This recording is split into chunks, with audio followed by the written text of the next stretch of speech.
¿Por qué ser un misionero? Por Padre Daniel Sisoyev. ¿Qué es una misión y qué es el misionerismo? La palabra misión, que significa envío, muestra la anunciación del Santo Evangelio a los hombres que se encuentran fuera de las fronteras de la Iglesia Ortodoxa. Si hablamos de los hombres que son bautizados, pero no están establecidos en la vida de la Iglesia, pero quienes se consideran a sí mismos ortodoxos, entonces no hablamos de una misión, sino de la catequización, que significa enseñanza o instrucción. En la Tierra viven solo dos tipos de seres racionales, los Homo sapiens y los Homo cristianos.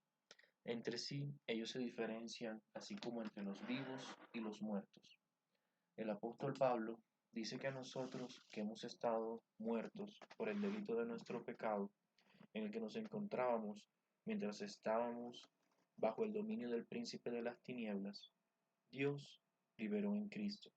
Romanos capítulo 6 versículos 22 y el capítulo 7 versículo 6.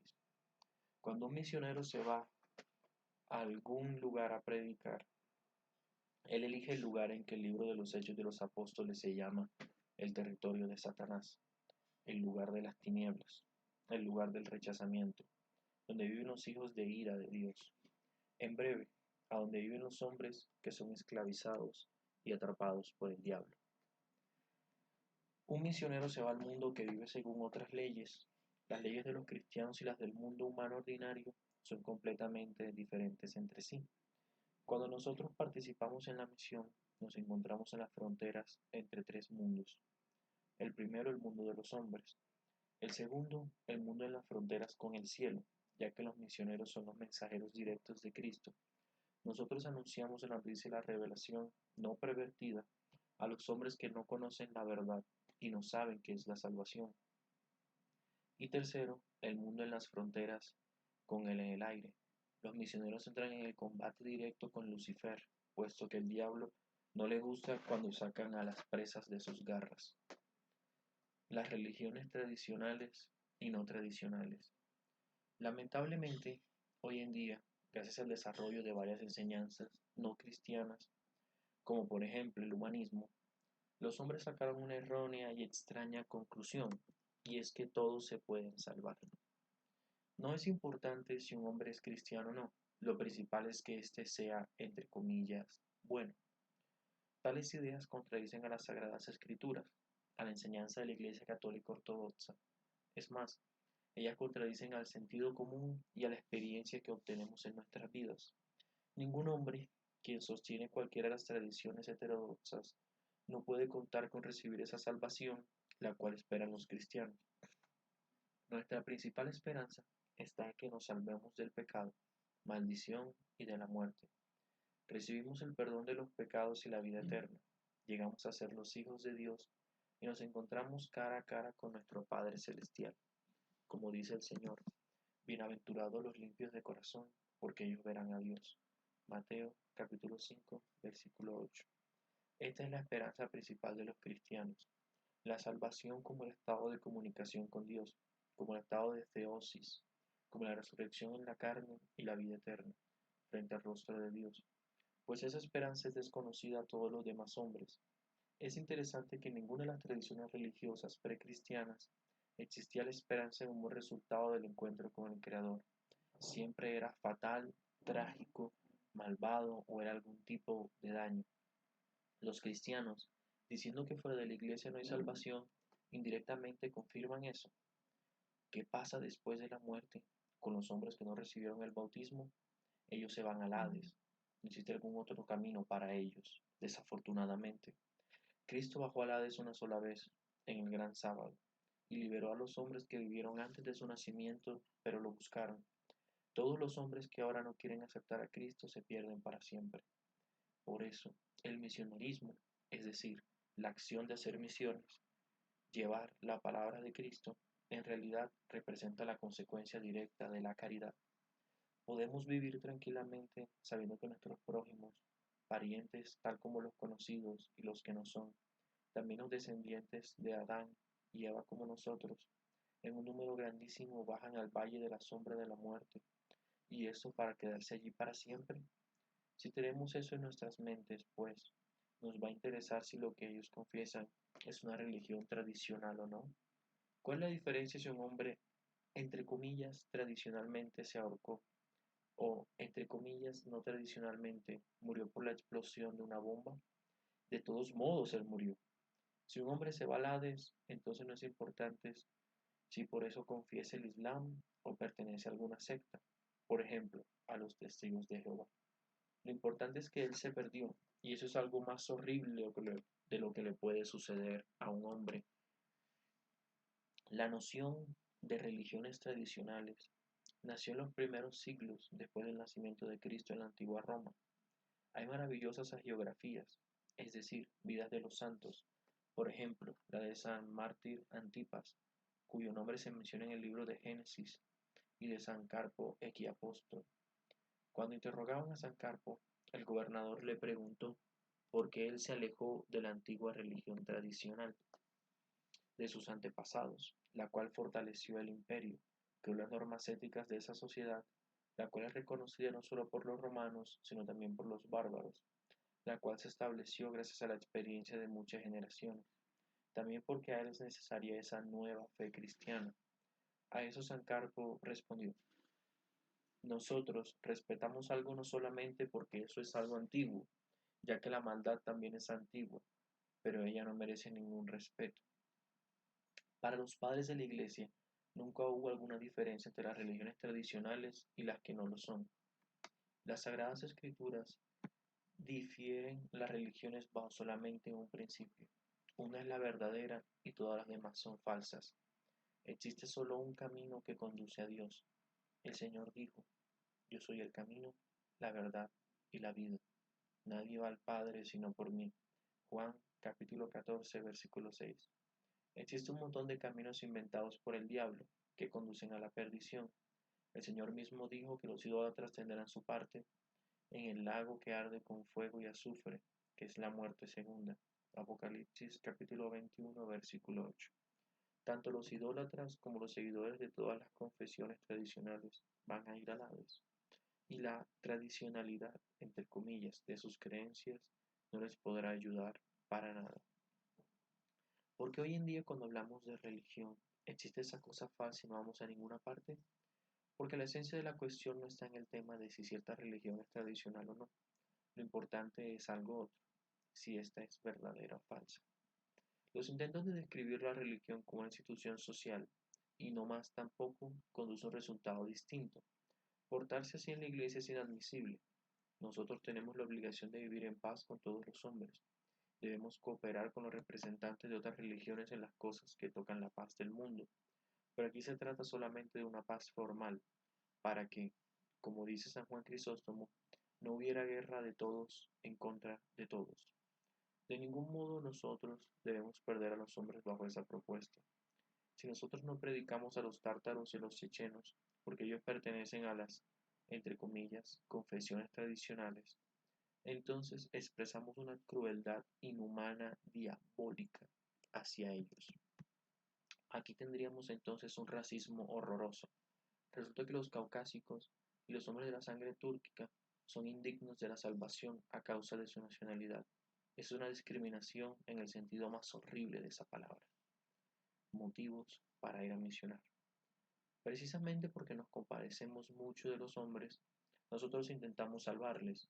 Les podemos salvar solamente si sabemos una cosa muy importante: somos escogidos por Dios. Pero vosotros sois linaje escogido, sacerdocio real, nación santa, pueblo adquirido, para anunciar la palabra de aquel que os ha llamado de las tinieblas a su admirable luz. Primera de Pedro, capítulo 2, versículo 9. Nos fue entregada la plenitud de la verdad. Nosotros conocemos a la verdad absoluta. Sabemos que somos de Dios y que el mundo entero yace en poder del maligno. Justamente por eso no nos avergonzamos de recordarles a todos que poseemos la verdad absoluta. Pero aquí es necesario acentuar que no tenemos ningún mérito en eso. Nosotros no la hemos adquirido, sino que nos fue regalada, y queremos compartirla con todos como un regalo más. Nosotros anhelamos que los hombres que estén todavía en las tinieblas encuentren la luz, que los hombres que estén en error encuentren la verdad. Es precisamente por eso que nuestra posición es totalmente diferente a la de los hombres a los cuales nos vamos a predicar a Cristo. Nosotros somos los mensajeros de Dios, somos los escogidos de Dios, y amamos a todos los demás para que lleguen a ser así también. Metodología de las misiones. Un misionero no tiene derecho a llevar los diálogos igualitarios. Aquí se trata de diálogos religiosos, por supuesto, con los hombres a quienes predica. Él no puede decir, ustedes tienen derecho a sostener su punto de vista y nosotros lo tenemos también. Un misionero no tiene en absoluto su propio punto de vista. La Iglesia Ortodoxa no posee su propio punto de vista con respecto a ningún tema. Ella siempre es guiada por el punto de vista del Señor Dios. Y esto para ella es suficiente. Nosotros no debemos tener nuestros propios puntos de vista. Siempre debemos ser guiados por el punto de vista del Señor Dios. Como solía decir San Máximo el Confesor, Dios y yo. Esto ya es una gran mayoría. Desafortunadamente, cuando los hombres intentan predicar, ellos empiezan a vender aquella conocida frase. Construyamos relaciones igualitarias con los representantes de otras religiones para que podamos respetar sus puntos de vista. Bien ahora, imagínense un drogadicto, quien considera tener derecho a consumir heroína. ¿Ustedes respetarán su punto de vista? No. Sin embargo, una religión falsa es incluso peor que la heroína. Una religión falsa mata al hombre en el sentido directo, verdadero e inconcluso de la palabra. El amor en Cristo hacia el hombre que se pierde debe ir junto con la intolerancia despiadada hacia sus erróneas convicciones. Al servirle al hombre que está en el camino de perdición, un misionero no debe autocompadecerse. Al mismo tiempo tampoco debe tener compasión con sus falsas convicciones, justamente porque éstas matan su alma. Un misionero trabaja en las profundidades del espíritu humano, y esa palabra que nosotros llevamos debe llegar hasta las profundidades del corazón del hombre. Separar la razón de los sentimientos y lo emocional de lo espiritual. Esa palabra debe juzgar los pensamientos del corazón, pero si un misionero intentara en lugar de la palabra de Dios anunciar su propia, incluso si esta es muy buena, muy sabia, lógica, ella no penetraría en el corazón, se quedaría en la superficie. La cabeza del hombre incluso puede concordar con lo que escucha, pero su corazón dirá no. ¿Y qué van a hacer ustedes entonces?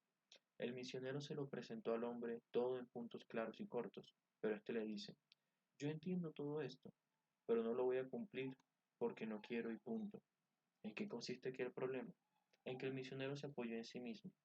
Y allí vemos las cosas de las que decía San Gregorio Palamas. Cada palabra lucha con otra palabra.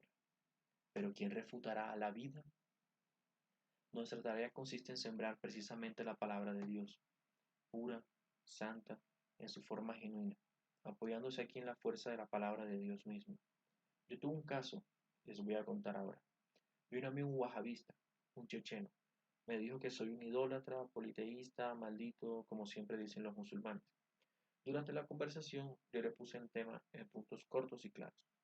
Y nosotros nos pusimos de acuerdo en que simplemente, por lógica, íbamos a analizar quién es Dios, qué es la predestinación, la predeterminación y cosas así. Al principio me parecía que lo voy a convertir solamente un poco más y ya está. Sin embargo, nada semejante sucedió, ninguna conversación.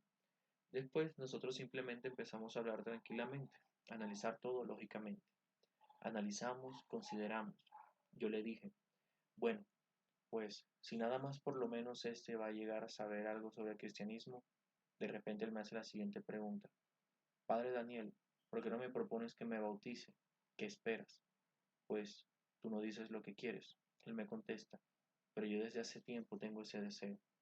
Hay cosas que suceden de manera secreta, y Dios especialmente actúa de tal manera que el hombre jamás pudiera jactarse. Yo durante toda mi vida no he convertido a ningún hombre. Yo vi personalmente las conversiones de muchos hombres, sin embargo yo no convertí a nadie. Cuando yo me esforzaba, pues, no conseguía nada. Sin embargo, cuando yo decía, anunciaba la palabra de Dios, pues ella misma convertía a los hombres. Dios especialmente actuaba así, conociendo mi vanagloria, para que yo no pudiera ni una sola vez jactarme, como precisamente dice el apóstol Pablo. Pero llevamos este tesoro en recipientes de barro, para que parezca que una fuerza tan extraordinaria es de Dios y no de nosotros. Segunda de Corintios, capítulo 4, versículo 7. el principio básico de un misionero. Siempre respete al hombre y nunca sus convicciones. Es necesario claramente hacer diferencia entre el pecado y el pecador. Aquí existe aquel concepto clásico. Nosotros amamos a los fornicadores, pero odiamos la fornicación. Amamos a los borrachos, pero odiamos la borrachera. De igual manera, nosotros amamos a un hereje, pero odiamos la herejía. Amamos a un pagano, pero odiamos la idolatría. Amamos a un musulmán, pero odiamos al islam. Si ustedes quieren ser los misioneros, llegarán a ser parte de un plan muy antiguo. ¿Cuándo nació como idea la misión? Antes de que el universo fuera creado, cuando Dios decidió crear al mundo como un regalo para su Hijo, ya que todo por Él y para Él fue creado.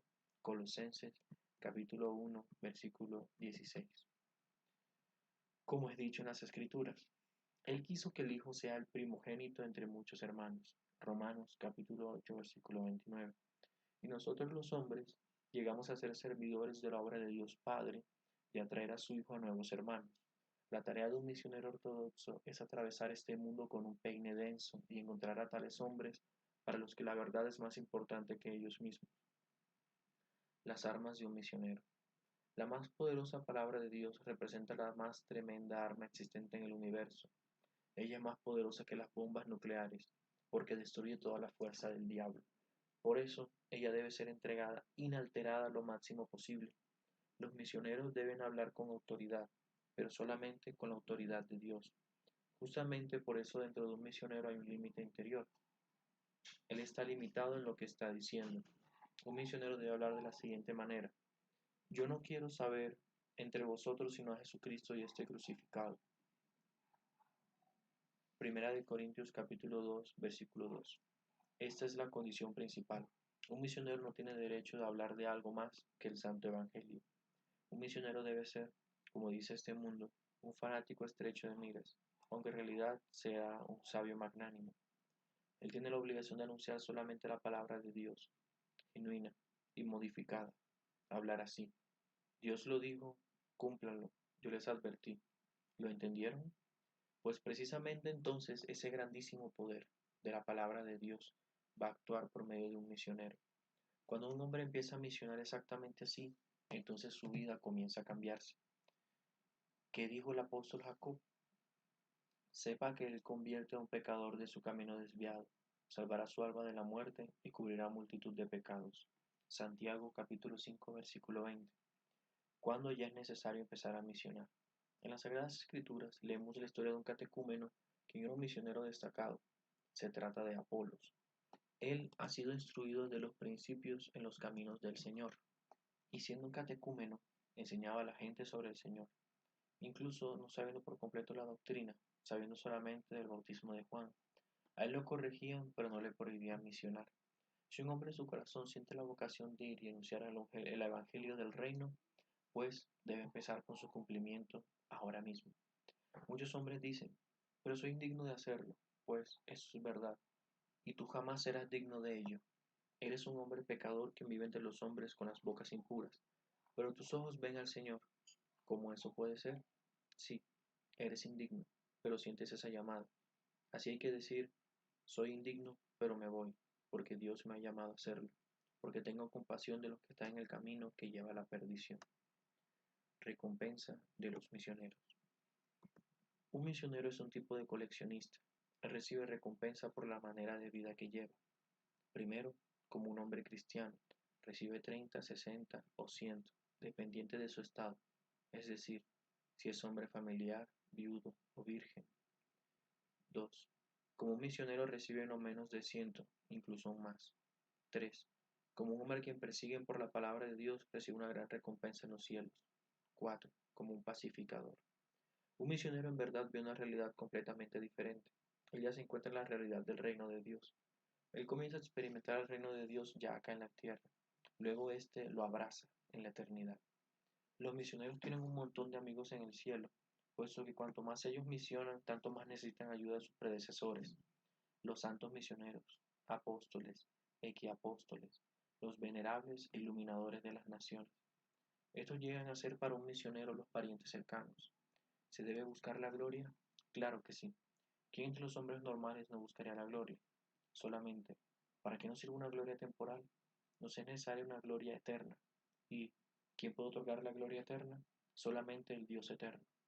¿Y cómo se manifiesta esa gloria? Dios dijo, a los que me honran, yo los honro. Primera de Samuel, capítulo 2, versículo 30.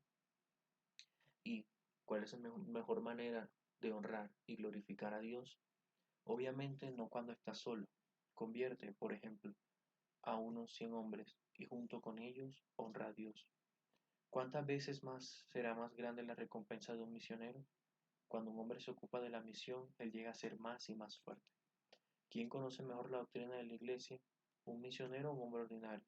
Obviamente, un misionero, ya que él todo el tiempo trabaja con eso. A un misionero no le es muy cómodo vivir, apenas quiera violar algún mandamiento de Dios, y aquí es necesario que se vaya a alguna parte a predicar.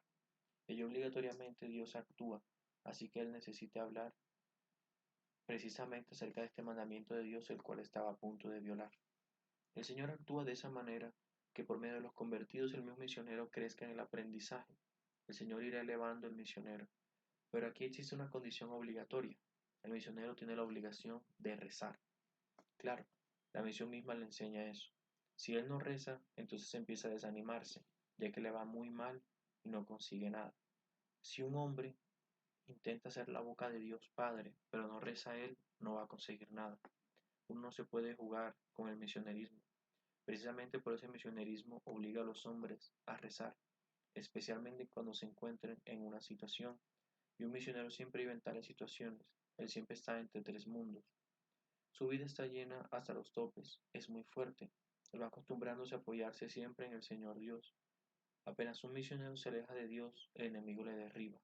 Ese enemigo siempre está a su lado. Él en el misionero ve a su enemigo principal. Un misionero es, podemos decir, el miembro de las fuerzas especiales de la Santísima Trinidad.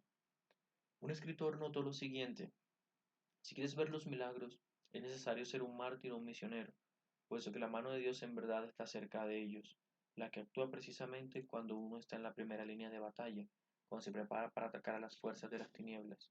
Por eso, el misionerismo representa un camino que conduce a la santidad, a la que nosotros somos llamados. Si tú eres un misionero en todos modos, al mismo tiempo irás ayudando a los desafortunados, como decía San Macario de Altair, yo soy el siervo más humilde de los pueblos locales. Mientras San Germán de Alaska decía, a todos estos pueblos indígenas yo soy un niñero.